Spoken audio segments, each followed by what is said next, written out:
সেবা করার জন্য, আইন প্রণয়ন করার জন্য একজন শিক্ষিত মানুষ হিসাবে তারা আমারে ভোট দিচ্ছে। আমি এখন রীতিমতো শপথ নিছি, আমি প্রতিটা মানুষের কষ্টে আমি এদের পাশে থাকবো। তাই তো বাস্তবতা। এমপি হওয়া মানে আমি ঢাকায় বৈশা নবাবি করব, আমি অনেক টাকার মালিক হব। বঙ্গবন্ধু তো এই জন্য দেশটাকে স্বাধীন করে নেয়। সোনার বাংলার যে কনসেপ্ট, এই কনসেপ্টটা কোথায় আছে যে তুমি নবাব হয়ে যেতে হবে, বড় বড় পাঞ্জাবি পরে হাঁটতে হবে? তা না, মানুষের যেখানে কষ্ট, এখানে এই কাজগুলো করার কথা চেয়ারম্যান, মেম্বার, উপজেলার চেয়ারম্যান সবার, আমারও, আমরা সবাই মিলেই তো আমরা দেশটাকে আগায় নিতে চাই। এখন একা শেখ হাসিনার উপর, জননেত্রীর উপর আপনি সব ছেড়ে দিবেন আর আমরা বসে বসে থাকবো, তাহলে উনিও সফল হইতে পারবে না।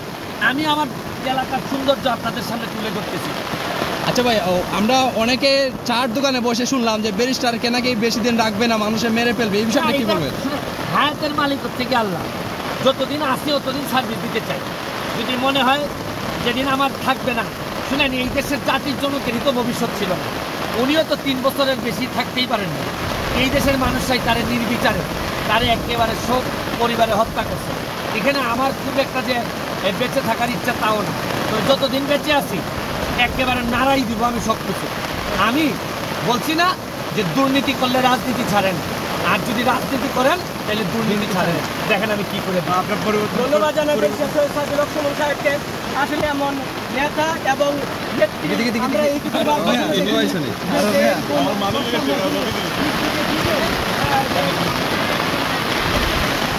ব্যাগ বিদায় না রে বই, পাওয়ার ব্যাংক আর মিয়া ধরো ধরো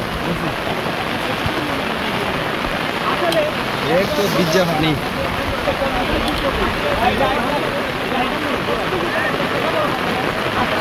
আর মিয়া আমি বিজবো তো মোবাইল নামে সব ভিডিও করতাম।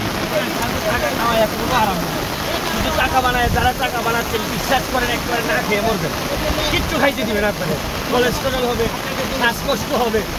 আমাদের মতো আসেন, মাঠে নাই না। দেখেন আমরা প্রতিদিন কি আনা, আমার মনে হয় না আমি রাজনীতি করি, আমার মনে হয় না আমি এমপিগিরি করি, আমার কাছে মনে হয় পিকনিক করতে করতে আমি মানুষের সেবা করতে। এটা যে কি আনন্দের। Let's come to the field. তৃণমূলে আসেন, কষ্ট হবে, আবার সাথে সাথে সুখ আছে। এটা একটু টাইম লাগবে, অনেকেই করতেছে, তবে যারা করতেছে না এরাও আস্তে আস্তে আসবে। শুনেন, এটা একটা ট্রেন্ড তৈরি করার বিষয়। একবার ট্রেন্ড তৈরি হয়ে গেলে দেখবেন এরপরে সবাই মাঠে নেমে যাবে। আর সবাই যখন মাঠে নামবে তখন আর ঘাটে ঘাটে যে সময় যার লোক থাকবে না, তখনই দেশ প্রকৃত অর্থে বঙ্গবন্ধু সোনার বাংলা হবে। হ্যাঁ, তোরা না লইতো না, তোর তো বিদ্যুৎ সমস্যা নাই। আমাকে আমার তোমাকে মেলা দিলাম, হাত দিলাম।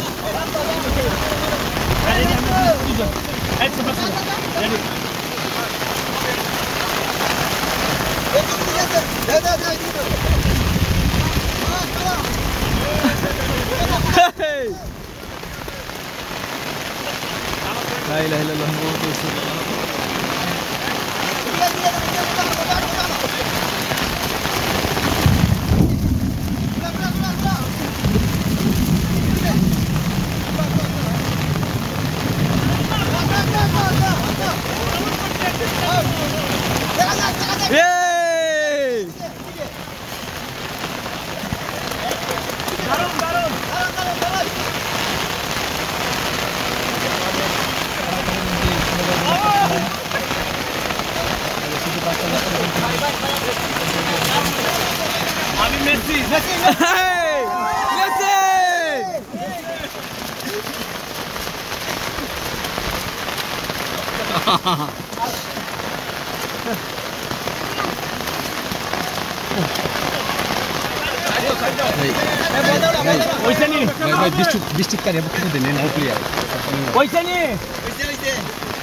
গাড়ি ফেহারিয়া আমার জুতা নাই। তুমি এখন করতে পারতাম ভাই, আরো করবো নেমে গরত নিয়ে দেবো রে মোবাইলটা নামে যেতে। যারা আছে, যারা কাজ করে, একটা শ্রমিকও হবে না যে সে রেইনকোট পায় নাই, সবাই পাবে। এখন প্রশ্ন হইলে আজকে তো পাইলাম না দাদা, কখন পাইমু? প্রশ্ন এটা না। আজকে গিয়া আমি বাসায় গিয়া আমি আরো 100 দিতেছি যাতে কেউ বাদ না থাকে। মানে আমি খালি বিয়ায় যাইতাম 8টা পর্যন্ত এইভাবে চলে না। আগে তাও পুলিশ হয় আরেকটা জিনিস, আমারে কি তোমরা কেউ কইছিলা রেইনকোটের কথা? আমার কথা কয়, এই এই কথা কয়, এই আমারে তোমরা কেউ রেইনকোটের কথা বলো নাই। আমি এই আবার কথা কয়, আরে ওই চুপচাপ থাকো